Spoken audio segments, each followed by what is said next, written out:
वैसे हमारा हार्डवेयर का जो मोस्टली पार्ट है वो सारा कंप्लीट हो चुका है। इसी में आपका कुछ पार्ट जो है ये ऑपरेटिंग सिस्टम का दिया था, मीन्स बेसिक ऑफ जैसे सॉफ्टवेयर क्या होता है या विंडो वगैरह कैसे इंस्टॉल होती है, वो सारी चीजें। तो उसे आज डिस्कस करते हैं। तो आज के टॉपिक में हम देखेंगे यहाँ पर different OS and compatibility, chapter का नाम है। और जिसमें सबसे पहले आता है आपका सॉफ्टवेयर, कि सॉफ्टवेयर होता क्या है। तो अगर हम यहाँ पर सॉफ्टवेयर की बात करें तो एक्चुअल में सॉफ्टवेयर क्या है? Software is a collection of programme.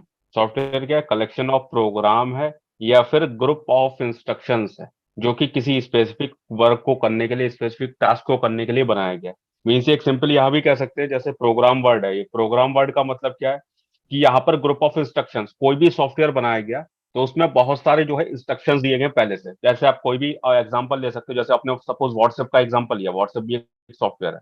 तो आपने व्हाट्सएप का एग्जांपल लिया, व्हाट्सएप के अंदर क्या है, आप देखते हो बहुत सारे ऑप्शंस दिखते हैं आपको।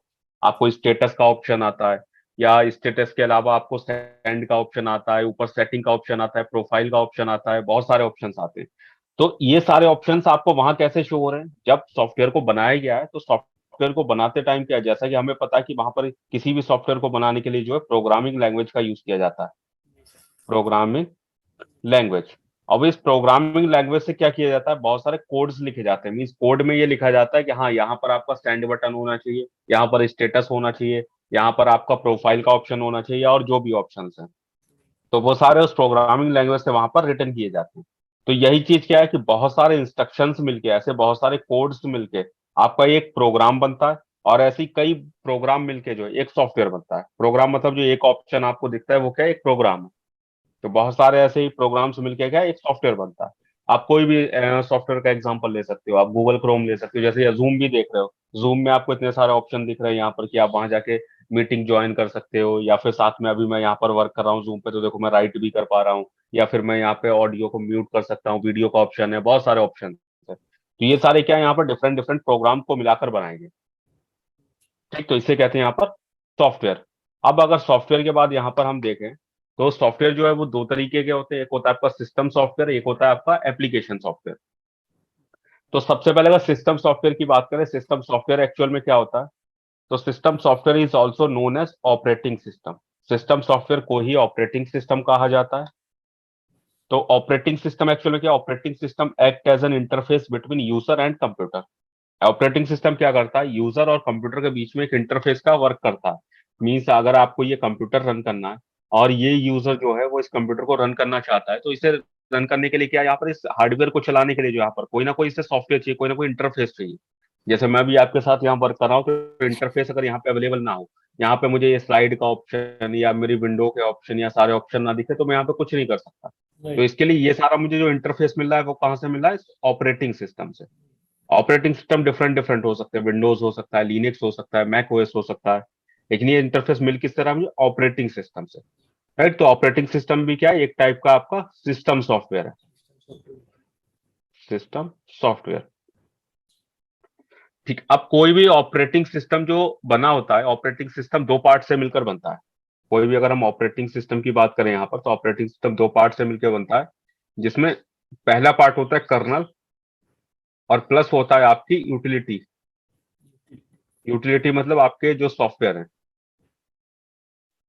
जो भी आप सॉफ्टवेयर यूज करते हो। तो कर्नल यहाँ पे एक्चुअल में क्या है? देखो, कर्नल एक मेन पार्ट होता है आपके पूरे ऑपरेटिंग सिस्टम का, कह सकते हो फाउंडेशन है ये पूरे ऑपरेटिंग सिस्टम की। फाउंडेशन मींस क्या है? जैसे अभी आप विंडो यूज कर रहे हो, तो विंडो पे जब आप कुछ कर रहे हो वर्क, कि मैंने अभी यहाँ स्टार्ट बटन दबाया, मैंने यहाँ क्लोज किया, शट डाउन किया, या फिर मैंने यहाँ कुछ सॉन्ग प्ले किया, कुछ भी किया, तो बैकएंड में जो है आपकी ऑपरेटिंग सिस्टम का कौन सा पार्ट है जो इन सारी चीजों को एग्जीक्यूट कर रहा है, इन सारी चीजों को हार्डवेयर से कनेक्ट करा रहा है? क्योंकि अभी हम क्या कर रहे हैं? एप्लीकेशन यूज कर रहे हैं। अभी ये जो एप्लीकेशन हम कर रहे हैं, एप्लीकेशन में वर्क, जैसे मैंने जूम पे यहाँ राइट किया, तो अब जैसे ही मैंने यहाँ राइट किया, तो मैंने राइट करने के लिए पेन टैब का यूज किया, मैंने पेन टैब पे जाके और ये इस तरीके से राइट किया, तो वो आपको स्क्रीन पे दिख गया। राइट, मैंने एप्लीकेशन के साथ कनेक्ट हुआ, मैंने हार्डवेयर पे वर्क किया, तो हार्डवेयर और एप्लीकेशन बीच में कनेक्ट हो रही है। मतलब मैं यहाँ पे अपने पेन टैब पे लिख रहा हूँ, मेरा हार्डवेयर है, और मैं यहाँ पे मुझे जूम में शो हो रहा है, इस पीपीटी के ऊपर मुझे यहाँ पर शो हो रहा है। तो ये बीच में कनेक्ट कौन करा रहा है यहाँ पे? तो ये मेरे जो ऑपरेटिंग सिस्टम का पार्ट है वो कौन सा है? कर्नल। तो करना। एक्चुअल में कर्नल क्या करता है? वो आपके एप्लीकेशन सॉफ्टवेयर को, आप जितनी एप्लीकेशन यूज करते हो उनको कनेक्ट कराता है आपके हार्डवेयर के साथ में। कि आपने क्या किया, आपने सपोज अपने सिस्टम में एक म्यूजिक प्ले कराया। ठीक, म्यूजिक प्ले कराया, म्यूजिक प्ले कराने के लिए आपने एक म्यूजिक प्लेयर का यूज किया जो आपके सिस्टम में था, कोई भी MP3 प्लेयर है, MP4 प्लेयर, कुछ भी हो सकता है, आपने वो उसका यूज किया। अब इस MP3 प्लेयर से जो म्यूजिक प्ले हो रहा है, इसे आपके स्पीकर के साथ यानी आपके हार्डवेयर के साथ कौन कनेक्ट करा रहा है? तो आपके ऑपरेटिंग सिस्टम का कर्नल पार्ट। ठीक, तो ये काम होता है इसका कर्नल का, मेन काम सारा क्या करता है? वो कर्नल करता है। कर्नल के ऊपर क्या है?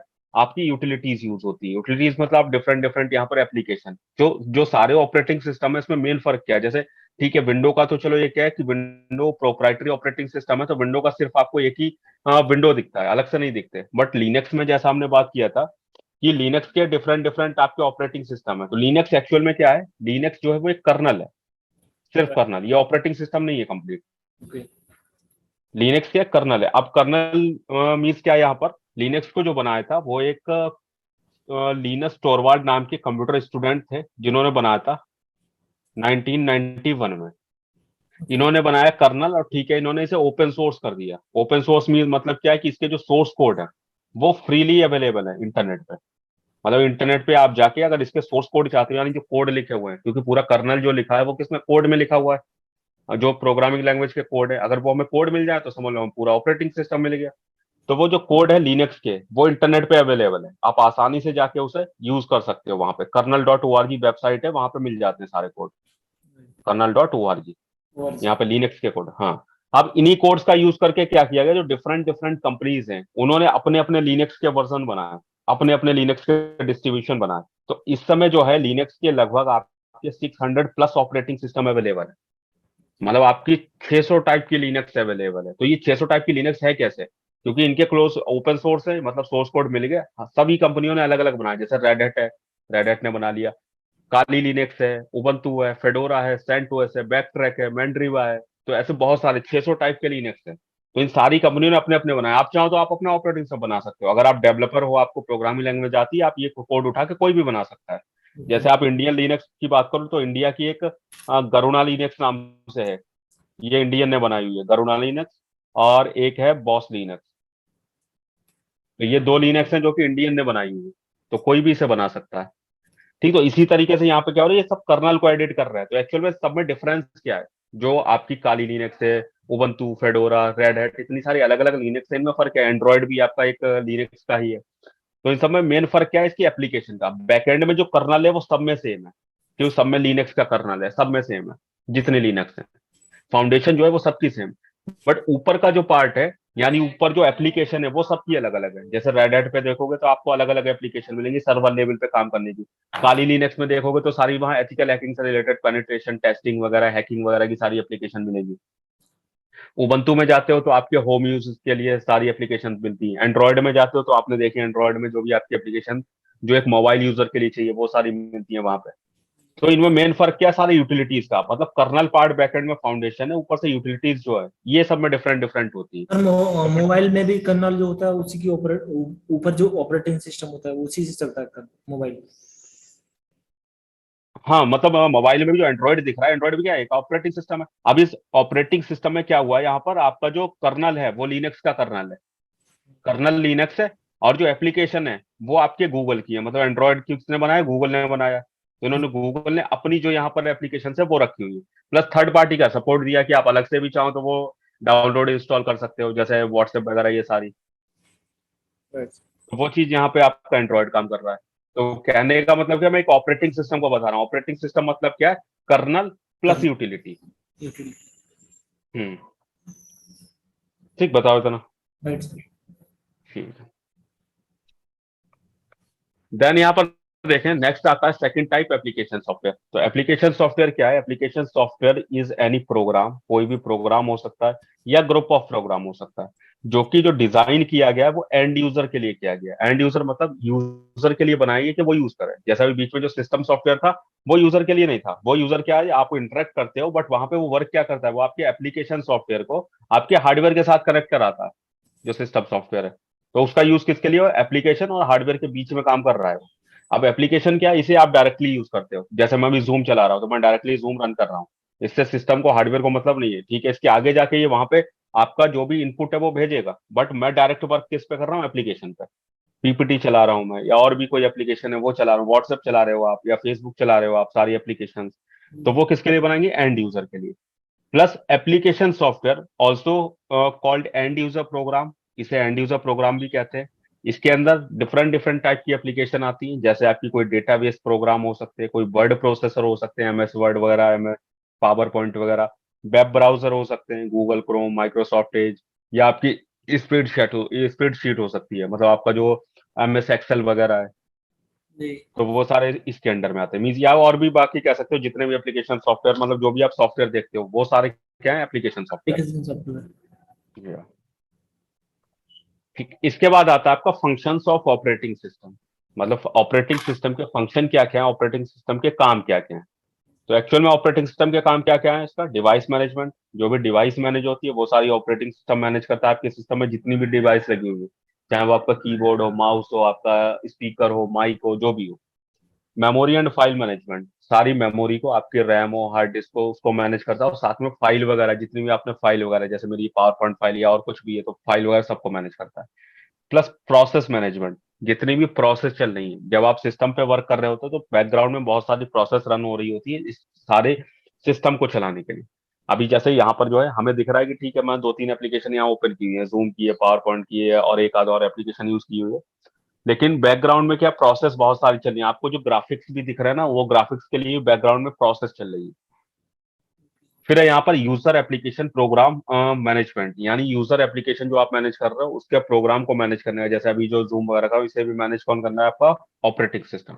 प्लस एरर मैनेजमेंट, अगर कोई एरर आ रहा है तो उसे भी मैनेज कौन कर रहा है? Operating system. अगर अभी मैं ओपन करूं किसी फाइल को, वो फाइल अवेलेबल ना हो या करप्ट हो गई हो या कुछ भी हो, तो वहां पे एरर आपको शो कर देगा कि हाँ ये इसमें एरर आ रहा है, तो उसे मैनेज, आपको एरर एक्चुअल में फाइंड करके कौन दे रहा है? तो वो ऑपरेटिंग सिस्टम बता रहा है ये एरर आ रहा है। जैसे भी मेरा इंटरनेट ना चले और मैं वहां पे चलाऊं, तो मुझे ऑपरेटिंग सिस्टम ही फाइंड करके बताएगा कि hello. Your internet connection is not available something.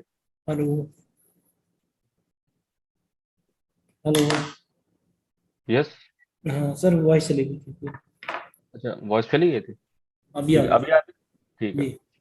हाँ, तो यहाँ पे लास्ट बता रहा था मैं, error management. Error management means क्या है? आपका ऑपरेटिंग सिस्टम ही क्या करता है, आपके जो भी एरर आ रहे हैं उन सबको फाइंड करने का काम किसका है? इस ऑपरेटिंग सिस्टम का। कि अगर आपने अभी इंटरनेट चला, इंटरनेट अगर नहीं चल रहा है किसी वजह से, तो वहां पे एरर दे देगा आपको कि इंटरनेट कनेक्शन अवेलेबल नहीं है समथिंग, तो ये फाइंड करके कौन दे रहा है? Operating system. जी। ठीक, इसके बारे में और देखें यहाँ पर, तो देखो यहाँ सबसे पहले क्या लिखा है? डिवाइस मैनेजमेंट, जो अभी लिखी थी सारी रिस्पॉन्सिबिलिटीज। तो डिवाइस मैनेजमेंट मतलब क्या? Responsible for managing all the hardware devices of the computer system. आपके सिस्टम के जो भी हार्डवेयर डिवाइसेस हैं उन सबको मैनेज ऑपरेटिंग सिस्टम करता है। मेमोरी एंड फाइल मैनेजमेंट, यानी ऑपरेटिंग सिस्टम में मेमोरी मैनेजमेंट मतलब क्या है? Function responsible for managing the computer primary memory. आपकी प्राइमरी मेमोरी मतलब आपकी जो रैम है, उससे मैनेज कौन कर रहा है? Operating system. रैम ही ये देखता है कि किस सॉफ्टवेयर को या किस कंपोनेंट को कितनी रैम मिलनी चाहिए। साथ ही file management include the process of creating, modifying, deleting. आप जब भी कोई फाइल बनाते हो, मॉडिफाई करते हो, डिलीट करते हो, तो उसे भी मैनेज कौन कर रहा है? Operating system. Process management responsible for operating system to manage all running process, जैसा मैंने अभी बताया था कि बैकग्राउंड में बहुत सारी प्रोसेस रन हो रही है, तो सारी रनिंग प्रोसेस को मैनेज कौन कर रहा है यहाँ पर? Operating system. ठीक, इसके बाद देखोगे यूजर एप्लीकेशन प्रोग्राम मैनेजमेंट, तो where multiple program can be run at the same time. जैसा कि हमें पता है एक टाइम पे हम कई प्रोग्राम को रन करा सकते हैं, जैसे अभी मैं कई प्रोग्राम रन करा रहा हूँ। The OS determine which application should run in what order, तो ओएस ही ये सारी चीजें डिसाइड करता है कि कौन सा एप्लीकेशन किस ऑर्डर में चलना चाहिए, मतलब पहले कौन सा चले, उसके बाद कौन सा चले, किस तरीके से रन होना चाहिए, एक साथ कौन सा चले, and how much time should be allowed for each application, या कितना टाइम हर एप्लीकेशन के लिए अलाउ है। नेक्स्ट है एरर मैनेजमेंट। एरर मैनेजमेंट मतलब क्या है? When an error is detected, जैसा भी बताया था, जैसे ही कोई एरर डिटेक्ट होता है, operating system will alert the user. Operating system क्या करेगा? यूजर को शो करा देगा, वार्निंग दे देगा कि यहाँ पर आपको ये एरर आ रहा है। By displaying an error message में suggest the cause of error, और वहीं पे आपको कॉज भी बताता है कि हाँ ये एरर आ रहा है, तो इसका रीजन क्या हो सकता है। हो सकता है कई बार कि वो रीजन एग्जैक्ट ना हो, बट हाँ आपको एक आइडिया मिल जाएगा, अच्छा ठीक है नेटवर्क से रिलेटेड प्रॉब्लम, तो नेटवर्क की आप चेक कर लो ये क्या प्रॉब्लम है, केबल अनप्लग्ड है, कि आईपी गलत पड़ा है, या आपने ऑफ कर रखा है, and the possible ways of correcting error. और वहीं से आपको क्या मिल जाएगा? एक पॉसिबल वे, एक आइडिया मिल जाएगा कि आपको उसे ठीक करने का क्या तरीका हो सकता है। राइट। इसके बाद है अगला environment of OS. Environment of OS मतलब क्या है, जब आप ऑपरेटिंग सिस्टम के साथ इंटरेक्ट करोगे, उसे यूज करोगे, तो वहां पे आपको इन्वायरमेंट क्या मिलेगा। मतलब इंटरेक्ट करने के लिए हमें क्या चाहिए, इन्वायरमेंट। क्यों इन्वायरमेंट होगा तभी हम इंटरेक्ट कर सकते हैं, तभी हम अपनी कमांड जो है वो ऑपरेटिंग सिस्टम को दे सकते हैं, और ऑपरेटिंग सिस्टम से जो आउटपुट है वो हम ले सकते हैं। तो इसके लिए दो इन्वायरमेंट होते हैं mainly, GUI plus CLI. GUI का मतलब क्या होता है, ग्राफिकल यूजर इंटरफेस। सीएलआई का मतलब होता है कमांड लाइन इंटरफेस। जीयूआई क्या है, यहाँ पर graphical user interface which include images. Graphical user interface में आपको इमेजेस मिलेंगी, मतलब सारा सब क्या है, ग्राफिकली मिलेगा। जैसे अभी मैं यहाँ चला रहा हूँ, तो मुझे यहाँ देखो सब ग्राफिकल मिल रहा है। मुझे ऑप्शन क्लिक करना है, मुझे कोई चीज ओपन करनी है, मैं डबल क्लिक कर दूंगा। या फिर मुझे कोई फोल्डर बनाना है, मैं राइट क्लिक करूंगा, वहां जाकर फोल्डर बना दूंगा। तो वहां सारे ऑप्शन क्या है, मुझे विंडोज में आइकन मिल रहे हैं, मेन्यू मिल रहे हैं, पिक्चर मिल रहे हैं, एनिमेशन मिल रहे हैं। और ये जो ऑप्शन आपको जीयूआई का मिलता है वो विंडो में भी मिलता है, साथ में लिनक्स में भी आता है। सीएलआई की बात करो यहाँ पर, तो सीएलआई मतलब क्या, command line interface, allow the user to interact with the system using commands. इसमें आपको क्या है, सारा काम कमांड से होगा। यहाँ पे कोई आपको आइकन ग्राफिकल कुछ भी देखने को नहीं मिलेगा। सारा काम जो भी आपको करना है तो वो सारा आप कैसे करो, कमांड से। कमांड जैसा से। हमने देखा सीएमडी, जब आप चलाते हो तो सीएमडी में क्या, वहां कोई ऑप्शन अलग से नहीं आता है कहीं क्लिक करो आप, जो करना है कमांड से करो। आईपी देखना, आईपी कॉन्फ़िग चलाओ, या कुछ और देखना तो वहां पे उसके लिए कमांड चलाओ। या फिर आपका यूनिक्स जो है, यूनिक्स लिनक्स से पहले आता था वो, या फिर लिनक्स में भी अगर हम कह सकते हैं, लिनक्स लिखा दिया एटसेट्रा है, लिनक्स में भी जो है आपको सीएलआई मिलता है। सर ये तो जो भी एमएस काम कर, डॉस, एमएस डॉस से पहले यूनिक्स था क्या? नहीं एक्चुअल में अगर वैसे बात करोगे तो एमएस डॉस पहले आया था। पहले आया था। पहले आया था, और यूनिक्स इसके बाद आया था। यूनिक्स जो आया था ये 19 बट सर अभी यूज नहीं होता हाँ, यूनिक्स। ये 1971 में आया था। यूनिक्स यूज होता है अभी भी। अभी होता है। हाँ, यूनिक्स के मतलब यूनिक्स भी क्या, एक तरीके कर्नल है, ये ऑपरेटिंग सिस्टम नहीं था। जैसे लिनक्स कर्नल है ना, वैसे यूनिक्स भी कर्नल है। ओके। तो इसके ऑपरेटिंग सिस्टम आते हैं, जैसे एचपी यूएक्स आता है। हाँ, शायद में भी हो सकता है आपने ना सुना हो। जी जी। तो ये ऑपरेटिंग सिस्टम आते हैं, लिनक्स की तरह ही होते हैं, ये यूनिक्स के वर्जन होते हैं एचपी। या आपका, हाँ ये सुना होगा आपने, मैक ओएस जो आप चलाते हो, जी। मैक ओएस सुना ना एप्पल का, तो ये मैक ओएस जो है एक्चुअल में इसी का एक डिस्ट्रीब्यूशन है। मतलब उसके पीछे जो कर्नल है वो यूनिक्स का है। ओके। मैक ओएस के पीछे एंड्रॉयड के पीछे है लिनक्स, और मैक ओएस के पीछे यहाँ पर यूनिक्स। तो यूनिक्स अभी भी इस तरीके से यूज होता है, लेकिन हाँ जैसे लिनक्स ज्यादा पॉपुलर में, लेकिन मैक यूनिक्स जो है पॉपुलर कम है। मतलब कुछ कंपनियां हैं बहुत सारी यूज करती है, जैसे आईबीएम भी यूज करती है। आईबीएम वगैरह जो है, आईबीएम कंपनी में आप जाओ तो वहाँ यूनिक्स का मोस्टली यूज है, लिनक्स भी यूज है लेकिन लिनक्स कम है, यूनिक्स ज्यादा है वहाँ पे। ठीक, तो ये भी यूज होता है। या फिर इसके और भी कई आते हैं, सोलरिस आता है, सोलरिस नाम से आता है ऑपरेटिंग सिस्टम, ये भी यूनिक्स बेस्ड होता है। ठीक, राइट। बताओ जरा। Right sir. ठीक है, इसके बाद है next, types of OS mode. मतलब टाइप्स ऑफ ओएस की एक तरह की बात करें तो जो ओएस यहाँ पर आपके हैं वो मेनली दो टाइप के होते हैं। ठीक, कई बुक्स में देखोगे तो और भी इन्होंने टाइप बताए हुए, जैसे होम ऑपरेटिंग सिस्टम वगैरह ही बताया, बट वो होम वगैरह के एक अलग से कैटेगरी के, हाँ घर पे यूज करने के लिए उसके अलग अलग वर्जन दे दिए। तो यहाँ पे जो एक मेनली देखोगे, जो मोस्टली आपको बुक्स के अंदर मिलेगा, वो दो टाइप दिखाई देंगे। दो टाइप मतलब क्या है, क्लाइंट ऑपरेटिंग सिस्टम और नेटवर्क ऑपरेटिंग सिस्टम। यानी दो टाइप के ऑपरेटिंग सिस्टम हो सकते हैं जो हम यूज करते हैं, क्लाइंट हो सकता है या फिर आपका नेटवर्क में यूज होने वाला ऑपरेटिंग सिस्टम हो सकता है। अब दोनों में डिफरेंस क्या है यहाँ पर, तो client operating system is an operating system that runs on a desktop और notebook computer. It is also known as stand alone operating system. Client operating system जो है, इसे क्या कहा जाता है, स्टैंड अलोन ऑपरेटिंग सिस्टम कहा जाता है। मतलब इसे आप जरूरी नहीं कि नेटवर्क के साथ ही यूज करो। नेटवर्क के साथ जरूरी नहीं है कि आप नेटवर्क में है तभी चलाओ, आपको अभी चलाना अभी चलाओ। जैसे मेरा लैपटॉप है, इसमें मेरा विंडो पड़ी हुई है, विंडो 7 या विंडो 10 या विंडो 11, 11 पड़ा है जैसे भी। तो आपको विंडो आप चला रहे हो तो अभी नेटवर्क चले ना चले, इंटरनेट चला ना चला, मैं किसी पे बेस्ड नहीं हूँ, मैं अकेले इस पे वर्क कर सकता हूँ। मुझे जो भी एप्लीकेशन चलानी है वो मैं चला सकता हूँ।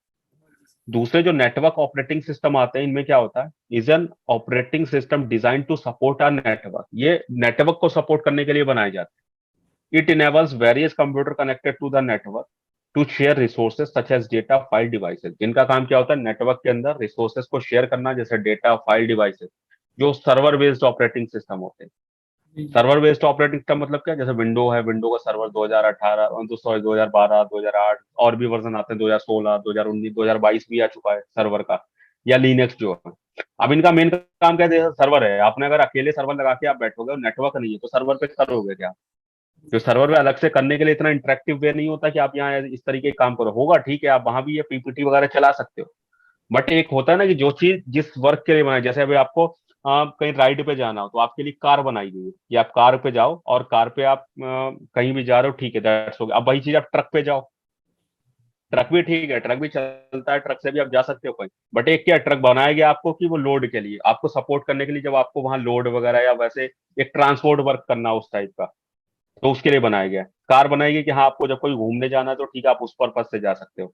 तो वैसे ही यहाँ पे चीज हो गई कि नेटवर्क ऑपरेटिंग सब बनाया गया, ठीक है, आप इसमें अगर करना चाहते हो आप सिंपली कर सकते हो, आप लिनक्स चलाओ, विंडोज सर्वर चलाओ, अकेले चला सकते हो। बट इसका एक प्रॉपर आप सारे यूजर्स नहीं कर पाओगे उसके। सारे यूजर्स मतलब जहां उस पर पूरा लोड आ सकता था वहां आप दो लोग बैठ के ट्रक में जा रहे हो, राइट। तो वही चीज सेम यहाँ पे है कि आप कभी चला के देखना, आप कभी सर्वर वगैरह देखा हो तो आपको सर्वर में मोस्ट क्या है, अगर सर्वर पे कभी काम भी रहता होगा तो आप जाके वहां ये देखोगे कि सर्वर क्लाइंट के साथ कनेक्टेड है या नहीं, आपकी सर्विस दे रहा है या नहीं दे रहा। आप जी। उस पर जाके और कुछ नहीं करोगे, गेमिंग नहीं करोगे, आप कोई पीपीटी नहीं चलाओगे, कोई म्यूजिक नहीं सुनोगे। स्टोरेज के तो लिए। ये होता है। हाँ, स्टोरेज वगैरह शेयर करने के लिए और भी रिसोर्सेज हैं, जैसे आपको वेबसाइट वगैरह होस्ट करनी है तो वो सारे काम करने के लिए कि नेटवर्क में कुछ ना कुछ आपको रिसोर्स शेयर करना है, कुछ ना जी। कुछ सर्विस देना है। जी। ठीक, इसके बाद यहाँ पर है minimum requirement for install Windows 10। यहाँ पर जैसे विंडोज 10 के लिए दिया गया रिक्वायरमेंट कि अगर आपको विंडोज 10 इंस्टॉल करनी है तो उसकी रिक्वायरमेंट क्या होगी। मीन्स क्या है कि आपको कभी भी अगर कोई ऑपरेटिंग सिस्टम आपको सिस्टम में इंस्टॉल करना है तो उसके लिए हमें एक बार हार्डवेयर की रिक्वायरमेंट भी देखनी पड़ती है। हार्डवेयर रिक्वायरमेंट मीन्स क्या है कि क्या वो हार्डवेयर जो है उसे सपोर्ट कर सकता नहीं कर सकता, क्योंकि उसी के अकॉर्डिंग आप इंस्टॉल करोगे। जैसे देखते हो आप कई सिस्टम में अभी भी लोग विंडोज 7 चलाते हैं और उसके बाद भी वो स्लो चल रही है, या विंडोज 10 चला रहे हैं बहुत स्लो चल रही है।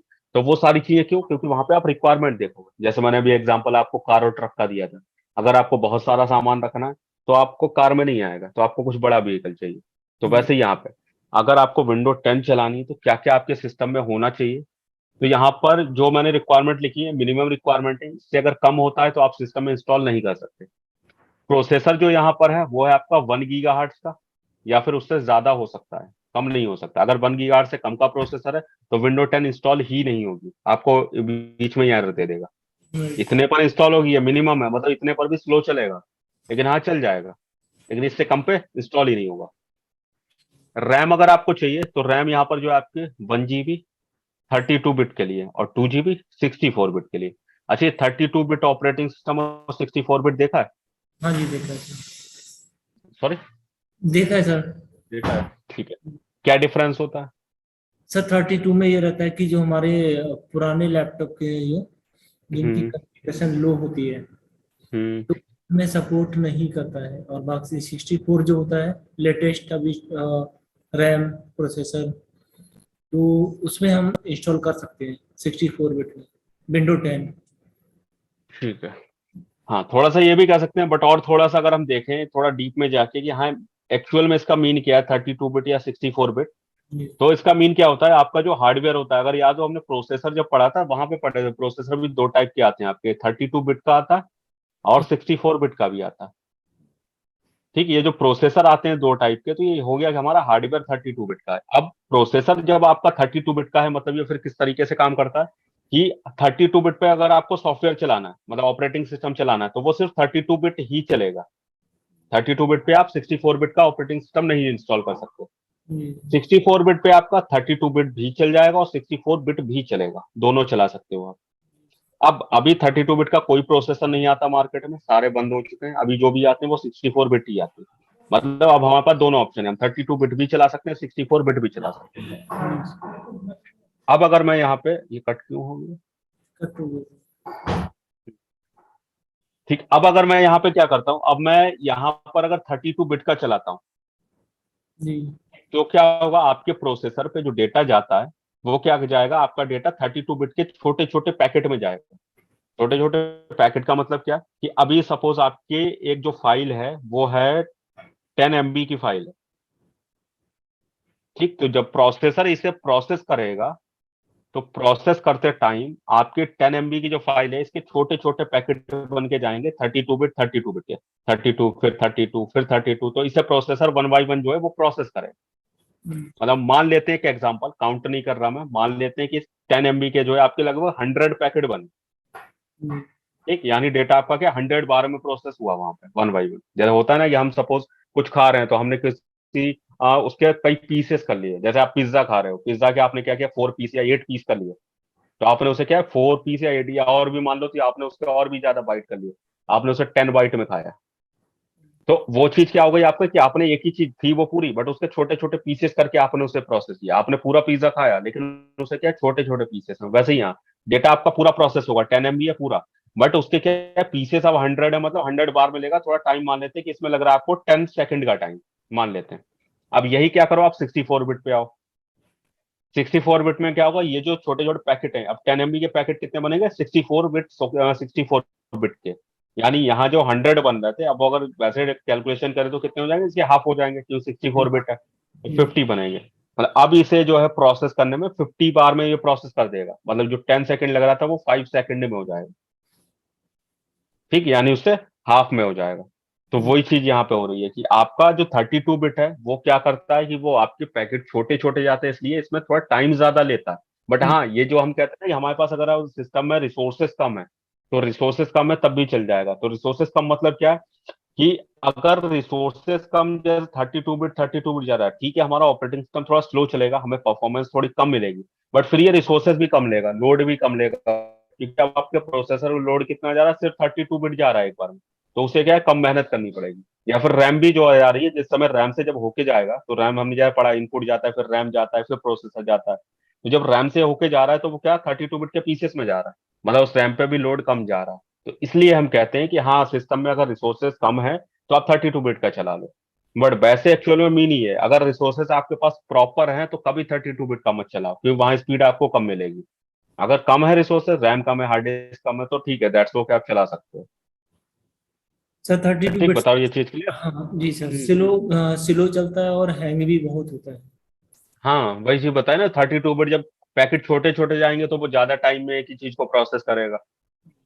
है ना कि अभी आपको एक मैंने जैसा भी बोला पिज्जा खाने को दिया, अब आप उसके छोटे छोटे पीस कर रहे हो, जो पीस नॉर्मली 4 होते हैं आपने उसके 4 किया, 40 पीस कर दिए। अब 40 पीस करके थोड़ा थोड़ा खा रहे हो, तो आप 1 घंटे में खत्म कर रहे हो उसे। हम्म, अब वही एक ने क्या किया, एक ने उसे 4 पीस या 8 पीस कर लिए, और उन्होंने क्या किया 10 मिनट 20 मिनट में फिनिश कर दिया। तो अच्छा। वही चीज यहाँ हो रही है कि आपकी फाइल को अब 32 बिट में करेगा, धीरे धीरे करेगा, मतलब उसमें टाइम आपको ज्यादा लगेगा। ठीक, बताओ। अच्छा। ठीक, तो इसलिए यहाँ पे जो रैम का देखो यूज है 32 बिट के लिए कम है। आपको यहाँ पे सिर्फ 1 GB रैम चाहिए। 64 बिट के लिए यहाँ पे 2 GB रैम चाहिए।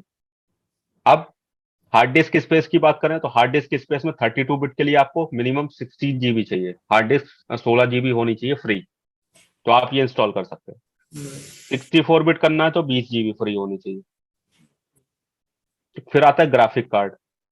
ग्राफिक कार्ड मतलब आपको जो आउटपुट डिस्प्ले मिलेगा, तो ग्राफिक कार्ड पे मिनिमम जो है आपका यहाँ पर डायरेक्ट X9 का ग्राफिक कार्ड होना चाहिए, या फिर उससे आगे का होना हो सकता है। और उसके साथ में जो ड्राइवर हो वो ये वाला हो, WDDM 1.0 ड्राइवर कम से कम। हम्म, ठीक, जैसे ये चीज मैंने आपको दिखाई भी थी, आप कहाँ देख सकते हो, जो मैंने एक डायरेक्ट एक्स करके कमांड चलाई थी।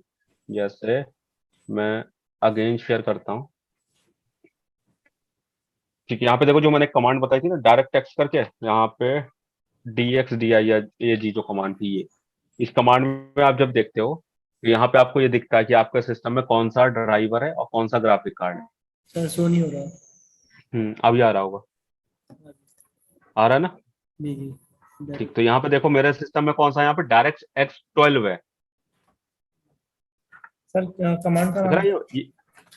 हम्म कमांड का नाम क्या था सर? कमांड मैंने बताई थी ये DXDIAG। DXDIA। हम्म हम्म ठीक, तो ये देखो मुझे दिख रहा है यहाँ पे डायरेक्ट X12 है, और हमें चाहिए कितना था डायरेक्ट X9 कम से कम। तो मेरा उससे ज्यादा है, मतलब विंडो 10 चल सकता है। जी सर।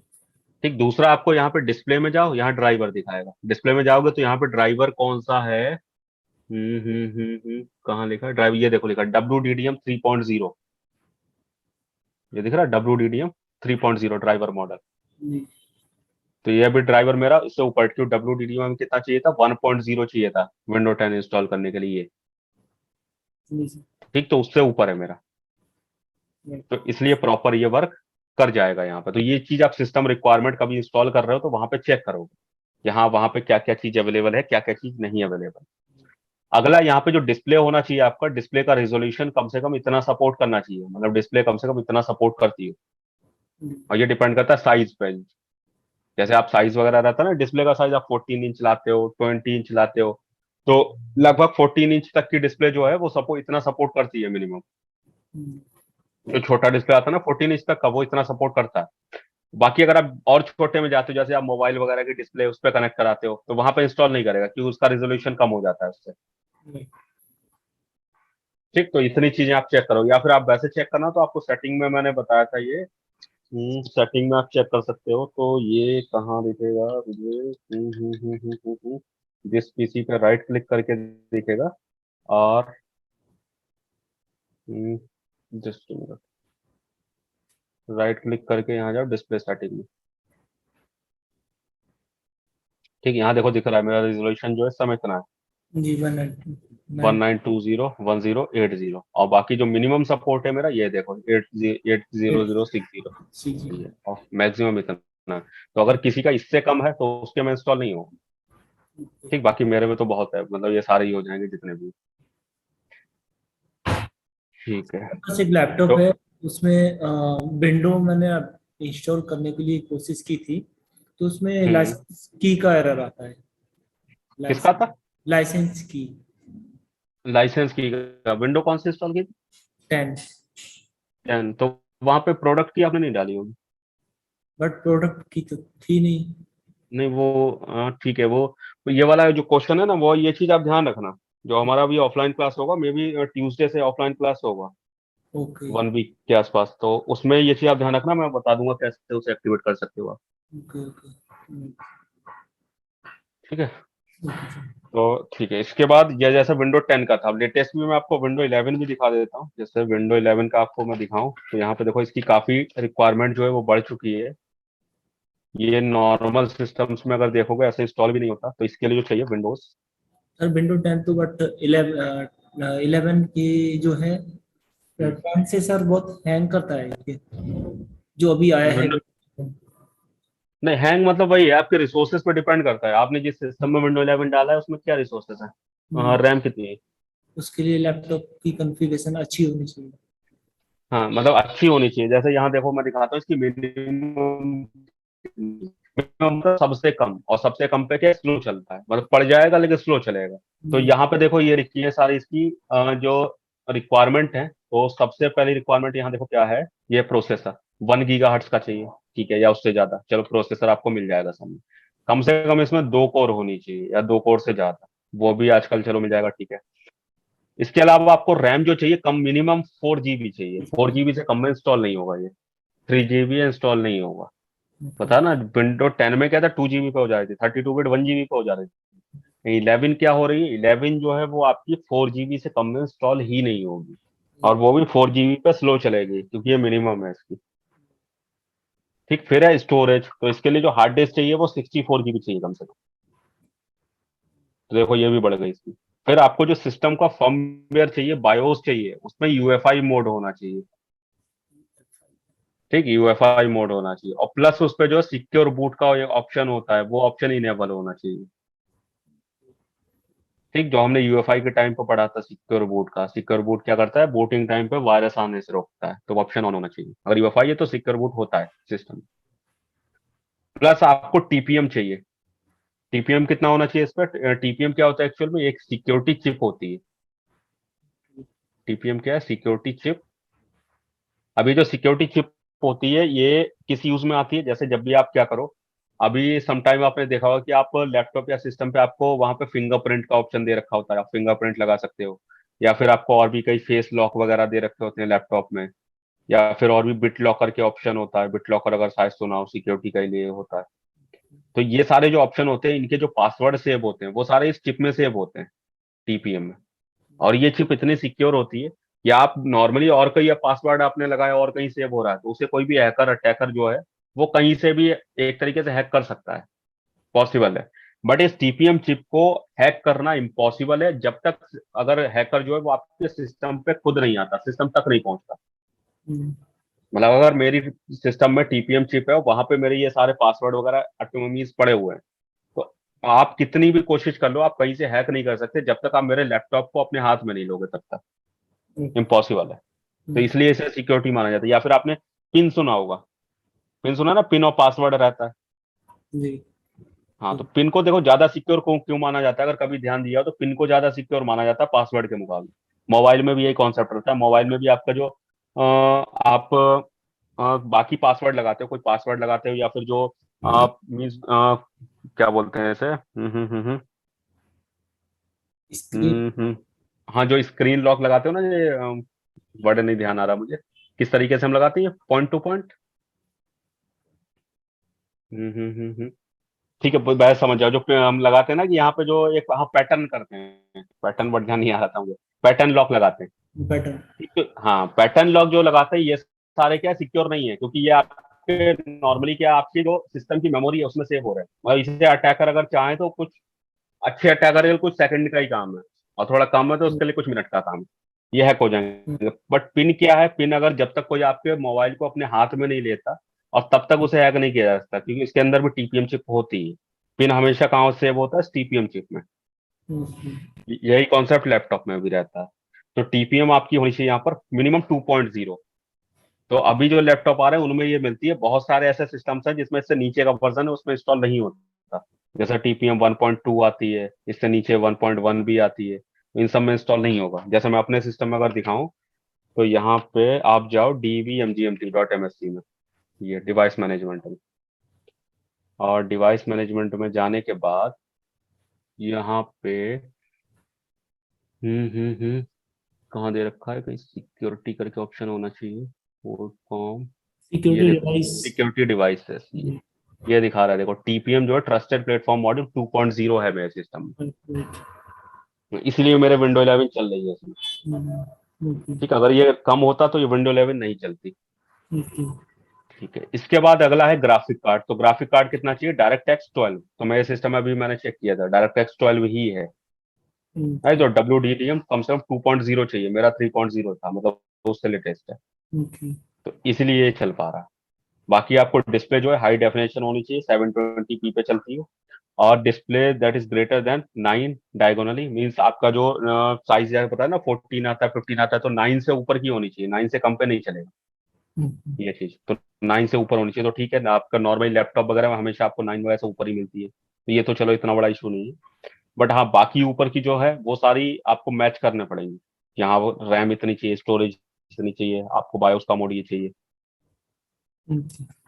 ठीक, बताओ तो जरा। ठीक, तो ये था विंडो 11 का। देन नेक्स्ट देखते हैं, तो नेक्स्ट है हम्म, ठीक नहीं जा रहा।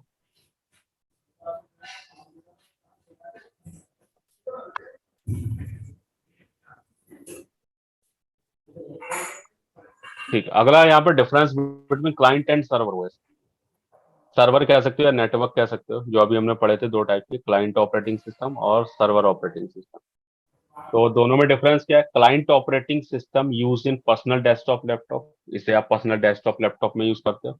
सर्वर ऑपरेटिंग सिस्टम को आप सर्वर में करते हो। Client operating system can obtain services from a server, ये सर्वर से सर्विसेज को लेता है।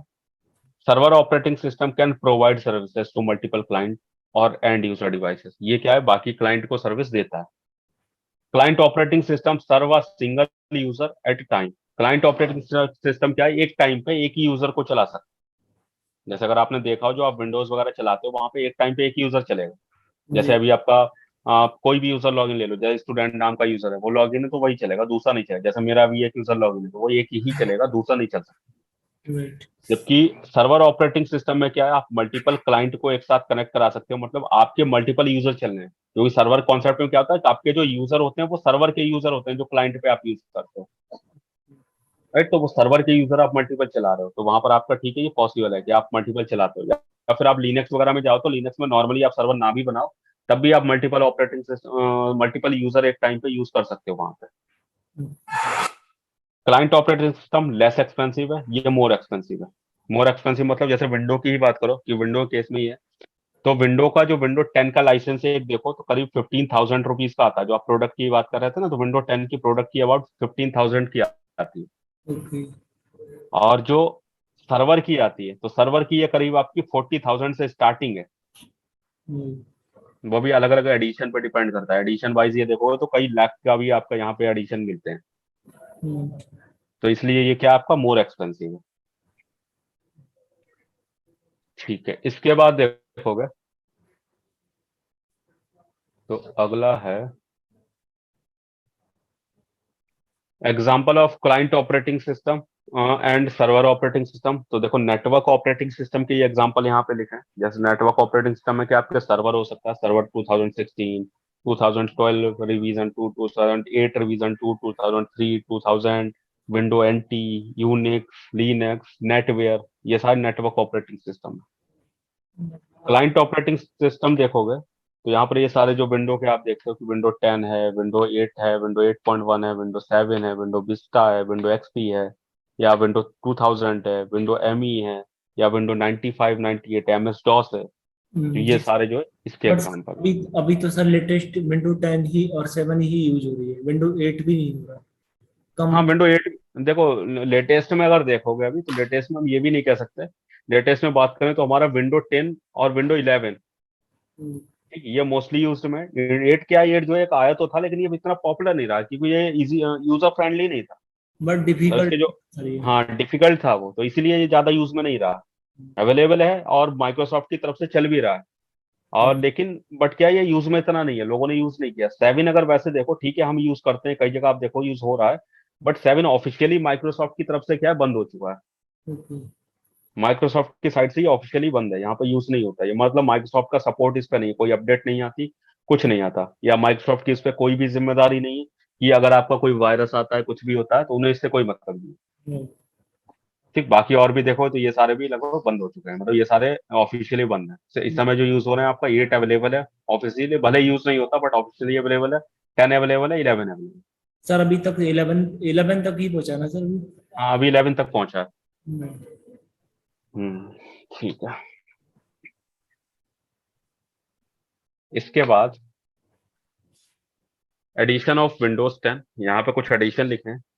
तो एडिशन की अगर हम बात करें, एडिशन मतलब एक्चुअल में क्या है कि जैसे हमने लिनक्स में तो पढ़ा, ठीक है, लिनक्स ने क्या किया, डिफरेंट डिफरेंट, इनका कर्नल ओपन सोर्स था, तो उन्होंने डिफरेंट डिफरेंट जो है वहां पर अलग अलग यूज के लिए अलग अलग पूरे ऑपरेटिंग सिस्टम बना दी कि आपको अलग अलग यूज के लिए, जैसे आपको पेनिट्रेशन टेस्टिंग करनी है उसका अलग ऑपरेटिंग सिस्टम है, आपको होम यूजर के लिए चाहिए, घर के लिए चाहिए उसका अलग है, सर्वर के लिए चाहिए उसका अलग है। लेकिन विंडो में क्या किया इन्होंने, जो विंडो के वर्जन लॉन्च किए, जैसे विंडो 10 है, विंडो 11 है, उसी के एडिशन बना दी, मतलब उसी के पार्ट कर दिए। कि जैसे विंडो का होम एडिशन है, होम एडिशन मतलब क्या है, यहाँ पर ये डिजाइन किया गया आपके बेसिक होम यूजर के लिए। बेसिक होम यूजर मतलब क्या है, आपको यहाँ पर जो है जो होम के लिए आपको जितने ऑप्शन चाहिए होते हैं, जैसे घर के यूज के लिए, तो बहुत सारे ऑप्शन आपको यहाँ पर मिल जाते हैं। सारे ऑप्शन मतलब क्या है कि यहाँ पर आप नॉर्मली जैसे आपको म्यूजिक वगैरह चलाना है, नॉर्मली यूजर वगैरह बनाना है, कोई फाइल रन करनी है, कोई सॉफ्टवेयर इंस्टॉल करना है, कोई सॉफ्टवेयर चलाना है, तो वो सारे ऑप्शन इस होम के अंदर चलते हैं। जैसे मैं यहाँ दिखाऊं, ये कमांड है जी, जीपी एडिट डॉट एमएससी। ठीक, तो ये कमांड देखो मैंने चलाई, ये कमांड नहीं चली। ओके। राइट, ये कमांड किसके लिए होती है, जो आपकी ग्रुप पॉलिसीज होती है। ग्रुप पॉलिसी मतलब अगर आपको इस पे कोई रिस्ट्रिक्शन लगानी है, रिस्ट्रिक्शन मतलब मैं चाहता हूँ मेरी वेबसाइट ना चले, मैं चाहता हूँ मेरा क्रोम ब्लॉक हो जाए, या मैं चाहता हूँ मेरे डिस्प्ले पे ऐसा हो जाए, मतलब कोई रिस्ट्रिक्शन लगानी, मैं चाहता हूँ कोई फोल्डर ना चले या समथिंग। तो ऐसी सारी पॉलिसी लगाने के लिए कमांड होती है। मेरे सिस्टम पर नहीं चल रही क्योंकि मैं क्या यूज कर रहा हूँ, विंडो 11 होम यूज कर रहा हूँ। ओके। ठीक, 11 होम यूज कर रहा हूँ, मतलब क्या यहाँ पे जितनी भी आपको जैसे जो आपको मैनेजमेंट के लिए चाहिए वो सारी कमांड नहीं चलेंगी। ठीक, बाकी आपके बाकी सारे काम होंगे, वो सारे काम हो रहे हैं, मैं क्लास भी पूरी ले पा रहा हूँ, बाकी कोई एप्लीकेशन यूज करनी है, कोई यूजर वगैरह करना है, वो सारे काम हो रहे हैं। बट हाँ, जितनी मुझे इसके लिए यूज के लिए चाहिए प्रोडक्शन वगैरह के लिए, वो सारी यहाँ पर कमांड नहीं चलेंगी। सब बाकी जो इसमें और दूसरे जो एडिशन है, प्रो, हम्म। इंटरप्राइज, तो सर इसमें फंक्शन भी अलग होते हैं क्या? हाँ, इसमें बस यही चीज है, ये फंक्शन अलग होते हैं। जैसे देखो विंडो है होम में ये सारी नहीं चलती है, प्रो में ये सारी चलती है। जैसे ये stackpol.ms की दूसरी चलाई मैंने, ये भी पॉलिसीज वगैरह के लिए होती है। तो ये सारी होम में नहीं चल रही क्योंकि मेरा सिस्टम होम पे है। बट अगर यही मेरा प्रो पे होता तो प्रो में ये सारी चीजें चलती, प्रो में ये सारे ऑप्शन चलते। ठीक, तो प्रो और इसमें क्या आपको ये कि इन्होंने जैसे यहाँ पे तो स्टेटमेंट दिया कि एडवांस होम यूजर है, बट मोस्टली आप क्या देखोगे तो इसके अंदर बहुत सारे ऐसे फीचर्स हैं जो होम में नहीं चलते, यहाँ पे चलते हैं। बाकी वैसे जो बनाया गया वो एंटरप्राइज एडिशन भी बनाया गया, एंटरप्राइज एडिशन कॉर्पोरेट के लिए, इसमें और भी ज्यादा जो प्रो में भी कुछ नहीं चलते वो भी यहाँ पे चलते हैं कुछ ऑप्शन। थोड़ा सा डिफरेंट रहता है एक दो ऑप्शन का। वैसे मोस्टली प्रो के अंदर सारे चल जाते हैं, लेकिन कुछ ऑप्शन होते हैं जो यहाँ पर चलते हैं एंटरप्राइज के अंदर।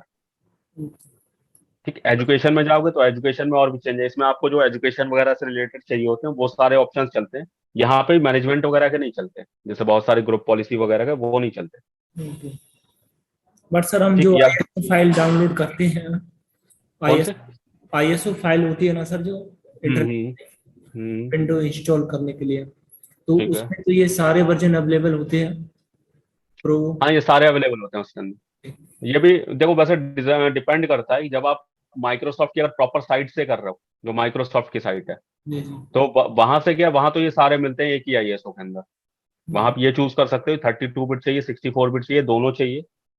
तो वरना बाकी एडिशन सारे मिलते हैं। लेकिन अगर आप अलग किसी उस पे जाते हो, अलग बहुत सारी साइट्स हैं, तो वहां पे आप अलग से भी कोई एक कस्टमाइज आईएसओ कर ले सकते हो, जिसमें खाली आपको प्रो चाहिए तो सिर्फ प्रो मिल जाएगा, सिर्फ एंटरप्राइज चाहिए, सिर्फ एजुकेशन सर चाहिए सर सर तो। ओनली अगर प्रो चाहिए तो हम्म। ऐसी वेबसाइट है जिसपे हम ओनली प्रो ही डाउनलोड कर पाए और बाकी ये जो नहीं आ पाए?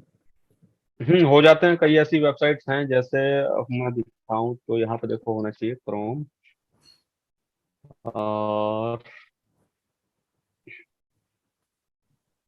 एक ये वेबसाइट होती है गेट इनटू पीसी। यहाँ जाओ गेट इनटू पीसी पे, यहाँ मोस्टली मिल जाना चाहिए। Get into PC. पीसी, यहाँ जाओगे तो यहाँ टाइप करो विंडो 10, विंडोज 10 प्रो, एंटर। तो ये देखो विंडो 10 प्रो आई है सिर्फ, ये सिर्फ प्रो है। साथ में ऐसी आईएसओ भी मिल रही है जिसके साथ में ऑफिस जो है वो इनबिल्ट है। जी। ऑफिस का चाहिए ये वाला ले लो, नीचे वाला ये क्या विंडो 10 प्रो है, फरवरी का एडिशन है, अभी लास्ट फरवरी का। और इसके अलावा ये ऑफिस वाला चाहिए तो इसमें ऑफिस इंस्टॉल्ड आएगा, प्री इंस्टॉल्ड। आप विंडो इंस्टॉल करें, साथ में एमएस ऑफिस भी आपको मिलेगा 2021। ठीक है, ये जनवरी का एडिशन है विंडो 10 प्रो, इनमें सिर्फ प्रो मिलेगी और कोई नहीं आएगी इसमें। सर इसका साइज अप्रोक्स कितने जीबी होगा अगर इसको डीवीडी में बना के रखेंगे इमरजेंसी? बहुत ज्यादा नहीं, साइज 4 से 5 जीबी होना चाहिए। मतलब आपको 8 जीबी की वो चाहिए होगी, 8 जीबी की, चाहे डीवीडी लो चाहे पेन ड्राइव लो। बट सर 8 जीबी की तो डीवीडी एट है। जीबी के अंदर आ जाए।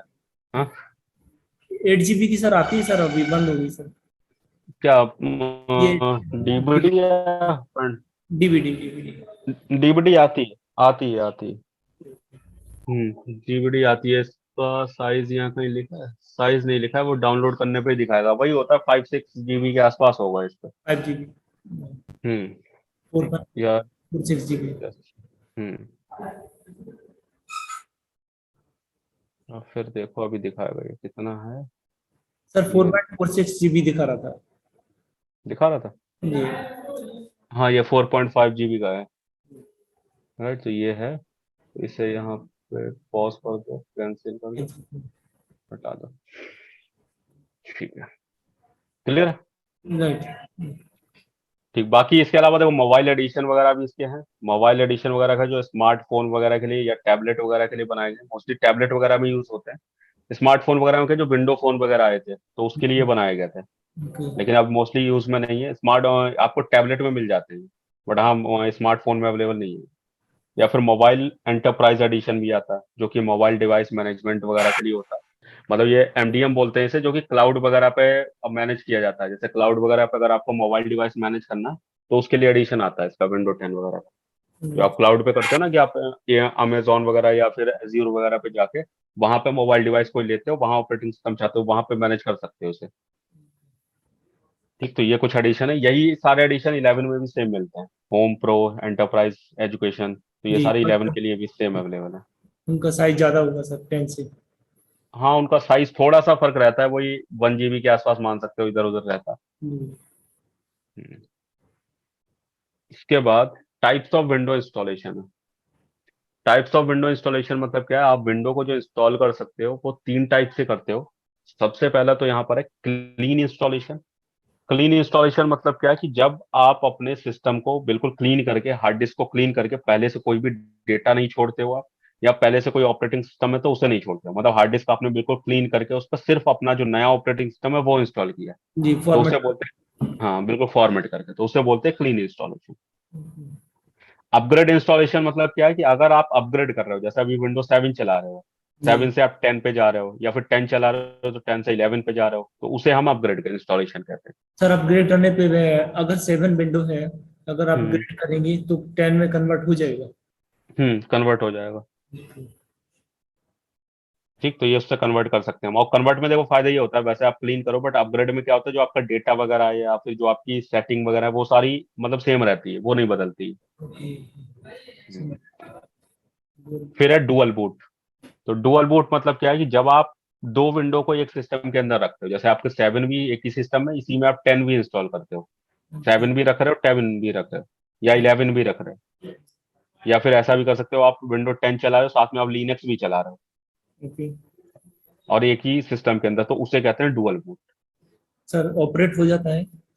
हाँ ऑपरेट हो जाता है, रिस्टार्ट करना पड़ता है, जैसे अभी आप 10 चला रहे हो, अगर मान लो मेरे सिस्टम में 10 और 11 दोनों हो, तो मैं 10 चला रहा हूँ, मुझे जब 11 चलाना होगा मैं रिस्टार्ट करूंगा, जब रिस्टार्ट करूंगा जो सिस्टम स्टार्ट होता है तो स्टार्टिंग में ही जो जी। हमने पढ़ा था ना बायोस के फीचर होते ही बूट लोडर आता है, तो वो जब बूट लोडर का टाइम आएगा तो वहां पे क्या दो दिखाएगा आपको, विंडो 7 और 11, मतलब ये 10 और 11 जो भी है आपके पास, उसे आपको सेलेक्ट करना पड़ेगा आपको कौन सी चलानी है, 11 चलानी तो 11 पे क्लिक कर दो, 11 खुल जाएगी, फिर से रिस्टार्ट करो, 10 को सेलेक्ट कर लो, 10 चल जाएगी। चूज करना पड़ेगा। ओके। चूज करनी पड़ेगी वहां पर। ठीक बताओ इतना। राइट। ठीक है, तो यहाँ देखो क्लीन इंस्टॉलेशन, अपग्रेड और डुअल बूट के बारे में लिखा भी है। Clean install remove the current operating system, अगर पहले से कुछ है तो उसे रिमूव कर देगा, and user files during the installation process, बाकी यूजर फाइल्स वगैरह सबको जब आप इंस्टॉल कर रहे होगे तो क्लीन कर देगा। When the clean installation finish the hard disk only contain the new operating system, जब क्लीन इंस्टॉलेशन फिनिश होगी तो वहां पे हार्ड डिस्क के अंदर सिर्फ आपका नया ऑपरेटिंग सिस्टम होगा, जैसे आप सिस्टम को फर्स्ट टाइम यूज कर रहे हो बिल्कुल उसी तरीके से। अपग्रेड इंस्टॉलेशन में क्या होगा, it means that the existing installation of Windows, जो पहले से विंडोज है उसे आप ओवरराइट कर रहे हो with new installation of window, नई विंडो के साथ में ओवरराइट कर रहे हो, मतलब जहां जो पहले से चीजें हैं उसे आप मतलब दूसरी फाइल्स में चेंज कर रहे हो, 7 की फाइल्स को 10 में चेंज कर रहे हो। Upgrade installation will maintain all the application setting and files, और फायदा क्या हो रहा है कि हमारी जो भी एप्लीकेशन सेटिंग और फाइल्स हैं वो सारी मेंटेन हो रही है, मतलब वहां पे वो डिलीट नहीं हो रही। डुअल बूट में, dual boot system is a computer system in which two operating system are install on a same hard disk, मतलब एक ही हार्ड डिस्क के अंदर आप दो ऑपरेटिंग सिस्टम इंस्टॉल कर रहे हो तो उसे डुअल बूट कहते हैं। When U turn on the computer, जैसे ही आप सिस्टम ऑन करोगे तो जैसा भी मैंने बताया बूट मैनेजर प्रोग्राम जो है वो आपको मेन्यू देगा वहां पे, और आप वहां चूज कर सकते हो कौन सा ऑपरेटिंग सिस्टम आपको चलाना है। 10 चलाना है 10 सेलेक्ट कर लो, 11 चलाना है 11 सेलेक्ट। इसके बाद नेक्स्ट देखोगे तो नेक्स्ट है यहाँ पे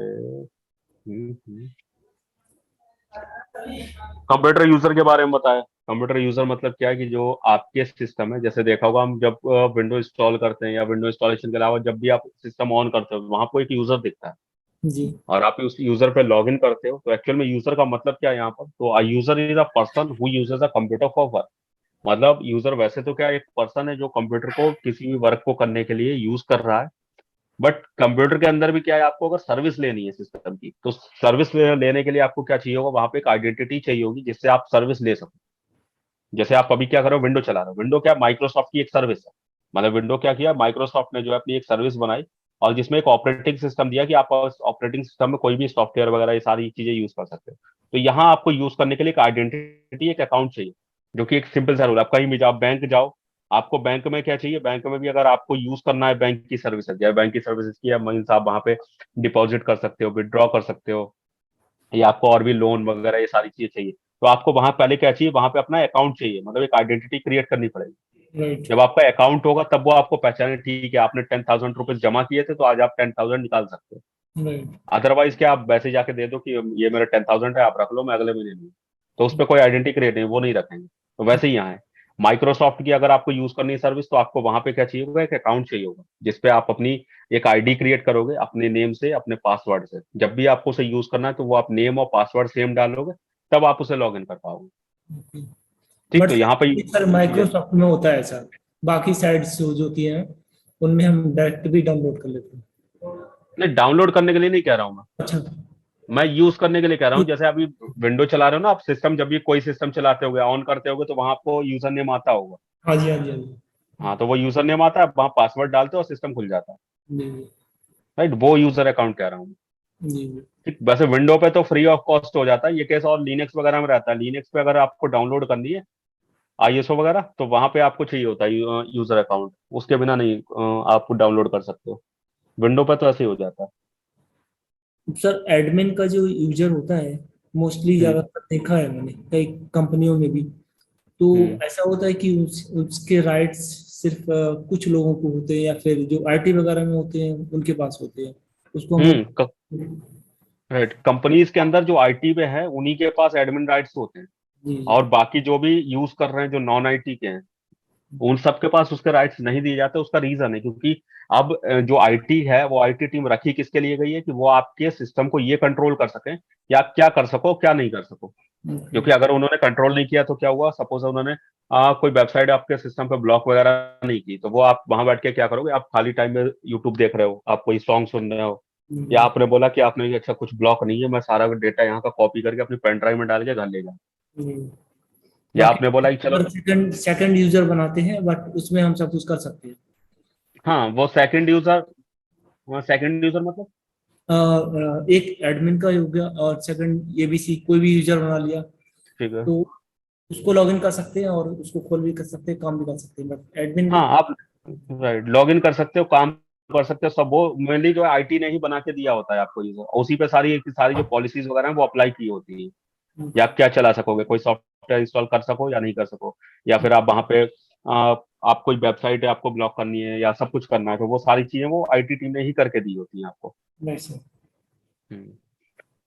ठीक, तो यहाँ पर यूजर अकाउंट के लिए क्या है, आपको मेन तीन चीजें चाहिए होती है। एक तो यूजर नेम चाहिए होता है, एक पासवर्ड चाहिए होता है, साथ में अगर चाहो तो आप अदर इन्फॉर्मेशन रख सकते हो। अदर इन्फॉर्मेशन मतलब क्या है, वहां पर आपको कुछ सिक्योरिटी क्वेश्चंस वगैरह देता है, सिक्योरिटी क्वेश्चन वगैरह आप अपने अप्लाई कर सकते हो, जिससे पासवर्ड अगर कभी भूल जाते हो तो वो पासवर्ड ब्रेक किया जा सकता है। या कोई डिस्क्रिप्शन वगैरह आपने लगा के रखा है तो डिस्क्रिप्शन लगा सकते हो। डिस्क्रिप्शन मतलब क्या है, जैसे एक यूजर है सपोज स्टूडेंट नाम का, और उस पर डिस्क्रिप्शन आपने लिख दिया कि स्टूडेंट क्या है, आपका एचआर डिपार्टमेंट है, तो उससे आपको क्या पता रहेगा, अच्छा ये स्टूडेंट वाला एचआर वाला है। ठीक है, तो वो इन्फॉर्मेशन रख सकते हो। तो तीन चीजें चाहिए आपको यहाँ पर यूजर अकाउंट। ठीक, बताओ इतने में कोई doubt. Okay sir. Next.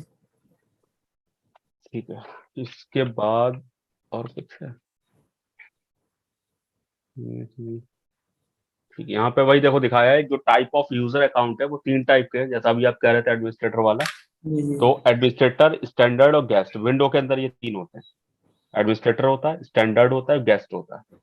Administrator मतलब क्या है, यहाँ पर administrator control the entire computer, ये पूरे कंप्यूटर को कंट्रोल कर सकता है। फॉर एग्जांपल, चाहे यूजर बनाना हो, चाहे यूजर डिलीट करना हो, चाहे पासवर्ड रिसेट करना हो, कोई परमिशन सेट करनी हो, तो वो सारा का सारा कौन कर सकता है, एडमिनिस्ट्रेटर। एडमिनिस्ट्रेटर। स्टैंडर्ड मतलब क्या है, इसके पास सिर्फ लिमिटेड कंट्रोल होते हैं यूजर मैनेजमेंट में, जिससे ये बहुत ज्यादा कोई बड़े चेंजेस नहीं कर सकता। दे कांट रन और इंस्टॉल न्यू प्रोग्राम, कोई नया प्रोग्राम इंस्टॉल भी नहीं कर सकता ये। अगर कभी आपने देखा होगा स्टैंडर्ड अकाउंट मतलब कोई नॉर्मल अकाउंट है, तो वहां पे आप अगर कोई प्रोग्राम इंस्टॉल करने जाओगे तो वहां पे आप सबसे पहले एडमिनिस्ट्रेटर का पासवर्ड मांगेगा ये। ये मांगता है ये। हाँ, अगर पासवर्ड पता है तब तो आप इंस्टॉल कर सकते हो, नहीं पता है तो वो नहीं कर सकते। ठीक, इसके अलावा जो गेस्ट होता है, गेस्ट मतलब क्या है, यहाँ पर ये सिर्फ क्या कर सकता है, आपके सिस्टम को टेम्पररी यूज के लिए बनाया गया होता है। टेम्पररी यूज मतलब क्या है, कि वहां पे ये सिर्फ आप चीजें देख सकता है, जो सॉफ्टवेयर पहले से इंस्टॉल्ड है उन्हें देख सकता है, या फिर कोई फाइल वगैरह है उसे देख सकता है, जो भी अलाउ की गई। बाकी कुछ नया नहीं वहां पे कर सकता, कुछ चेंजेस नहीं कर सकता।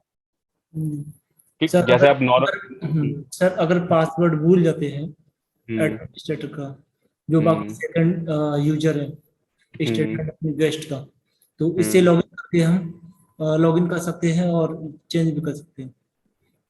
मतलब स्टैंडर्ड गेस्ट का अगर आप भूल गए हो तो एडमिनिस्ट्रेटर से चेंज नहीं कर नहीं नहीं सकते सर, अगर एडमिनिस्ट्रेटर तो लॉक ही है, अगर सेकंड यूजर से तो हम लॉगिन कर सकते हैं, पासवर्ड चेंज कर सकते हैं, विंडो का भी।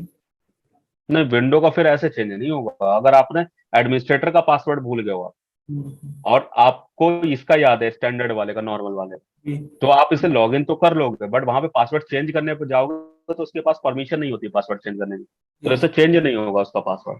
जी, उसमें हम काम कर सकते हैं सेकंड वाले में बस। हाँ, सेकंड वाले पे आप काम कर सकते हो, उसके फिर अलग मेथड रहते हैं जो चेंज करने के पासवर्ड होते हैं। तो हम्म, इसके अलग मेथड रहते हैं, वो चेंज हो जाता है वैसे, ऐसा नहीं कि चेंज नहीं होगा, बट इससे चेंज नहीं होगा, वो अलग तरीके से चेंज हो जाता है। जी, ठीक, ये जो जैसे कुछ जो बेसिक चीजें हैं, ये सारी चीजें आप ध्यान रखना। ऑफलाइन क्लास में अगर मुझे मतलब जैसे टाइम रहा हमारे पास एक्स्ट्रा, तो ये सारी चीजें मैं बता दूं। नहीं, ठीक, तो ये था हमारा एडमिनिस्ट्रेटर स्टैंडर्ड और गेस्ट, इसमें बताओ। नहीं, ठीक है सर।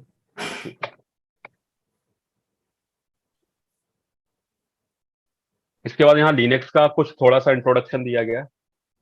लिनक्स का क्यों, क्योंकि ये भी ऑपरेटिंग सिस्टम के टाइप में आता है। तो लिनक्स में क्या बताया गया, Linux is an operating system that is based on Unix and can be installed on laptop, PC, tablet device, server, super computer and more.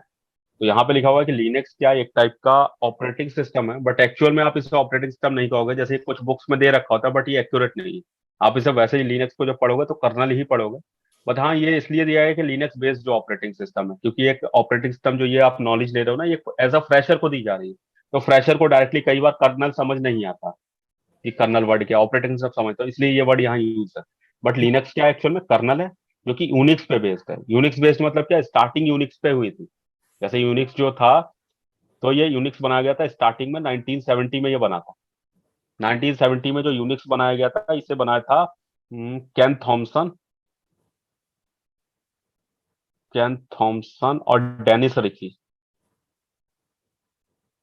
ये दो साइंटिस्ट थे जिन्होंने बनाया था। यही दो साइंटिस्ट थे जिन्होंने सी लैंग्वेज भी बनाई थी। सी लैंग्वेज सुनी है आपने, सी प्रोग्रामिंग लैंग्वेज, जी, सी, जी, सी प्लस प्लस। तो जी, ये सी लैंग्वेज भी इन्हीं दोनों लोगों ने बनाई थी, और इन्हीं लोगों ने ये यूनिक्स बनाया था। ठीक है। तो यूनिक्स बनाने के बाद फिर क्या हुआ, एक कुछ सालों के बाद, यूनिक्स उस टाइम पे पेड रहता था, जैसे अभी हमने कहा कि ये लिनक्स जो है वो ओपन सोर्स है, वो फ्री है, कोई भी इसे डाउनलोड कर सकता है, अपने अकॉर्डिंग चला सकता है। बट यूनिक्स पेड होता था, आज भी यूनिक्स पेड ही है, और यूनिक्स काफी कॉस्टली भी होता है। तो इस वजह से क्या है कि ये प्रॉब्लम सबको होती थी कि हर कोई इसे परचेस नहीं कर पाता था। उस टाइम पे अगर बात करें 1970-19, तो उस टाइम पे 30-40 थाउजेंड का होता था, 30-40 हजार, जो कि आज की डेट में अगर देखोगे तो कई लाखों का बनेगा। ठीक है। तो उस टाइम ये काफी एक बड़ी रकम मानी जाती। तो इसके लिए 1991 में जो है, लीनस टॉरवाल्ड नाम के एक कंप्यूटर स्टूडेंट है, ठीक है। इन्होंने क्या किया, यूनिक्स के कोड को पढ़ा, जो यूनिक्स का कोड था, उन कोड को पढ़ के और अपना ऑपरेटिंग सिस्टम बनाया। ये ओके। मतलब अपना कर्नल बनाया लिनक्स।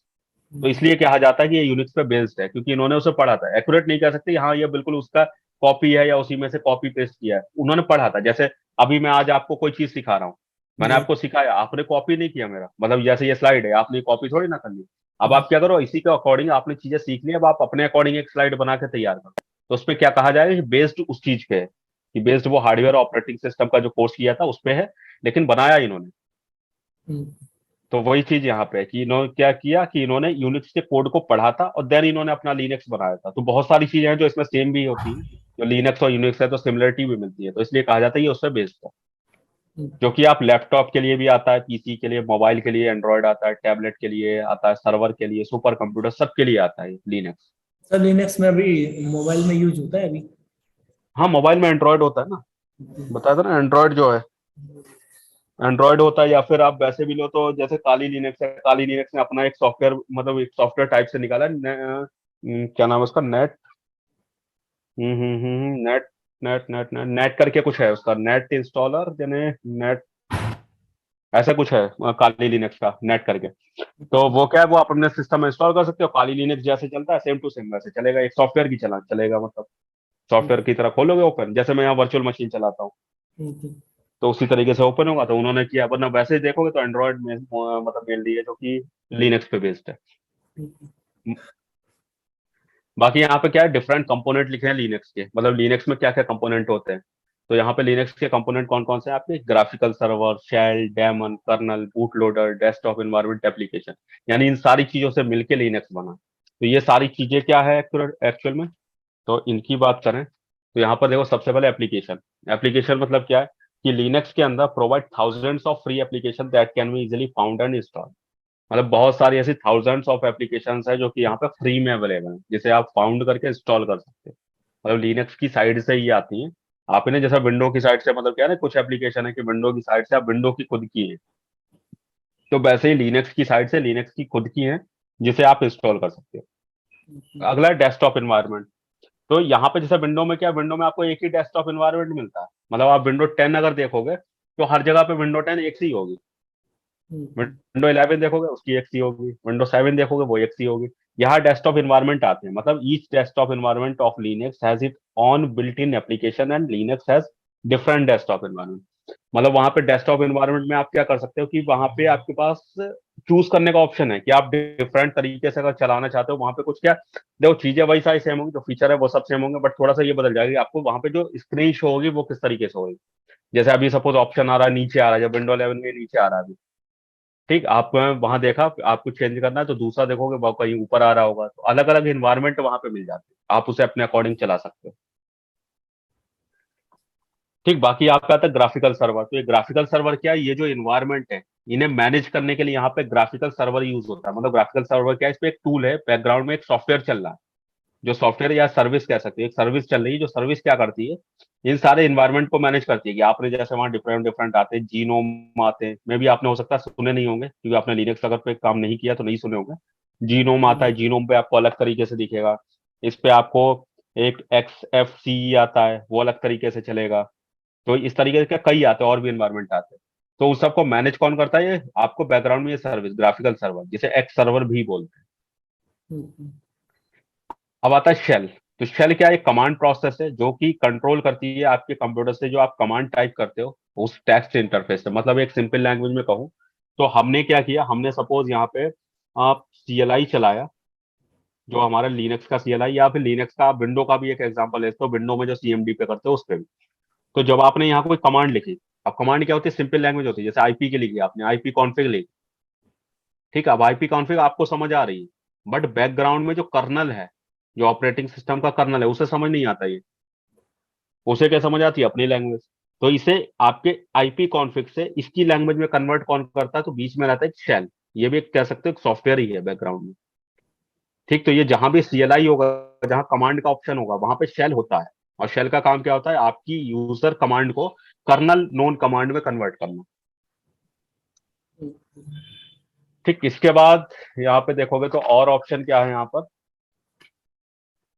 डेमन। डेमन क्या होती है, जो बैकग्राउंड सर्विसेज होती है उसे लिनक्स के अंदर डेमन बोलते हैं। जैसे विंडो में क्या नॉर्मल बोलते हैं बैकग्राउंड सर्विस चल रही है, बट लिनक्स के अंदर वर्ड बदल जाते हैं। यहाँ पे क्या डेमन है।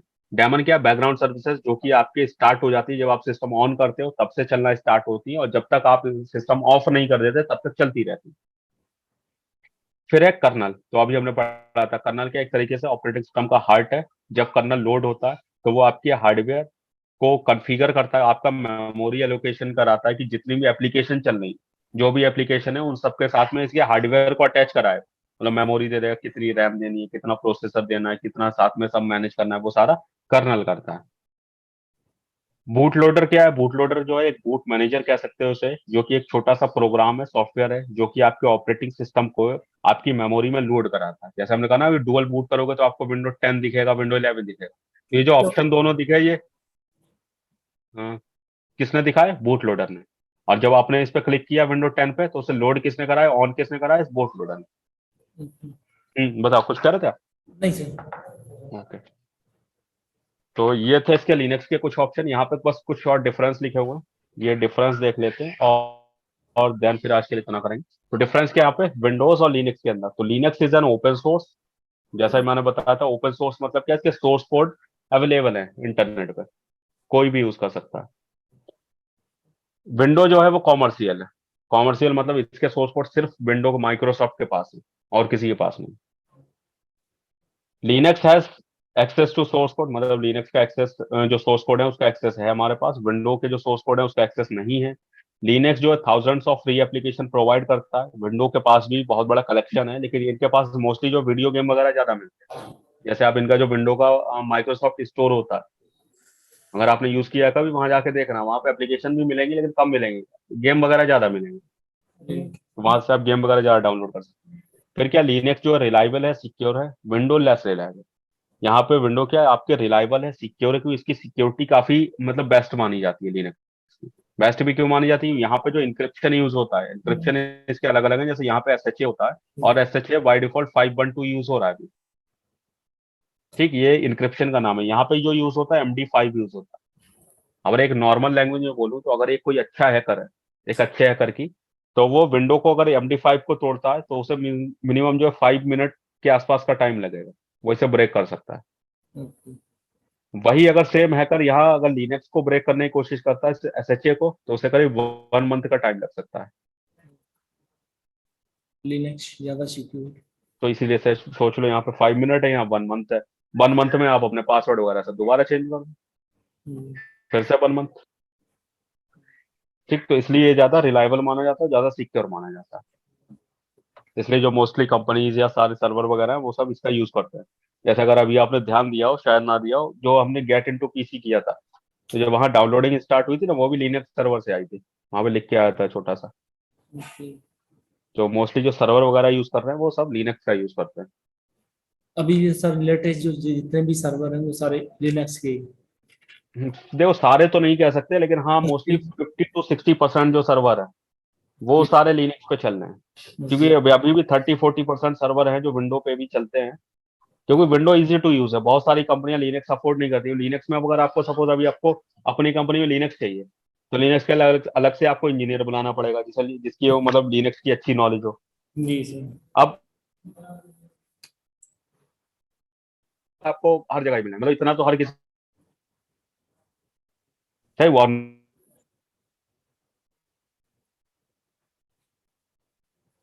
बरेली लोकेशन में देखो, तो 15,000 में 20,000 में आप बढ़िया। तो आपकी वॉइस कट रही है। हेलो। तो इसलिए जो कुछ कंपनियां हैं जो बहुत बड़े स्केल पे काम नहीं कर रही है, छोटी कंपनीज हैं, वो विंडो का यूज करती है अभी भी। और बरेली के अंदर ले तो मोस्टली मुझे तो ये लगता है कि लिनक्स का कोई एक आध ही भले यूज कर रहा हो, वरना सारे विंडो का ही यूज कर रहे हैं। जैसे देखा हो आपने वहां पर भी आपकी कंपनी में भी यूज हो रहा होगा अभी विंडो का ही। या मैंने यहाँ पर ये SRMS वगैरह का जो सर्वर है वो देखे हैं मैंने, वो सारे विंडो पे चल रहे हैं।